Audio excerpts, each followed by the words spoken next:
Hello everyone, আজকে ছিল আমার শ্বশুর শাশুড়ি মায়ের অ্যানিভার্সারি, সেই জন্য একটা কেক নিয়ে এসেছিলাম। আসলে আজকে ষষ্ঠী ছিল, দিদিরা আজকে উপস্থিত বাড়িতে, একটা ছোট্ট করে সেলিব্রেশন হয়ে যাক, ওই জন্যই কেকটা আনা। তো ষষ্ঠী উপলক্ষে দিদিরা তো চলে এসেছেন, তো আজকে সবাই মিলে উপস্থিত, তো বেশ ভালোই লাগছিল, আনন্দ হচ্ছিল। একটু মাকে একটু সাজুগুজু করে দিয়েছিলাম, লিপস্টিক, খোপায় ফুল।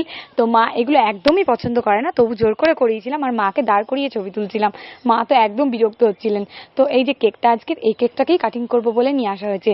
তো কেমন হয়েছে বলবেন। আজকে যে বিশাল পরিমাণ গরম রয়েছে, সেই জন্য কিন্তু কেউ এসি ছেড়ে বাইরে বেরোতে পারছেন না। তো ওই জন্য সবাই মিলে একটা ঘরে জড়ো হয়েছি, আর আমাদের খাটের মধ্যে একটা স্টাডি টেবিলের উপর কেক নামিয়ে এখন চললো কেক কাটিং পর্ব। তো কেমন লাগছে আমার শাশুড়ি মা শ্বশুর মশাইকে বলবেন। আর কেক কাটিং এর সময় তৈরি হয়েছিল একটা বিশাল হাস্যময় মুহূর্ত, কারণ দিদি বলছিল যে সবাই মিলে হাততালি দাও আর বলে বেড়াও। তো আমি বলছিলাম যে কি বলবো, হ্যাপি বার্থডে বলবো নাকি কি বলে, এটা আমি তো সেটা জানিই না। আমার ছেলে তো কেক আনার সময় থেকেই বলে যাচ্ছিল যে আজকে হলো ঠাকুমার হ্যাপি বার্থডে, তো সেই জন্য ও হ্যাপি বার্থডে বলেই হাততালি দিচ্ছিল। তো ওই জন্য আমরা সবাই মিলে হাসতে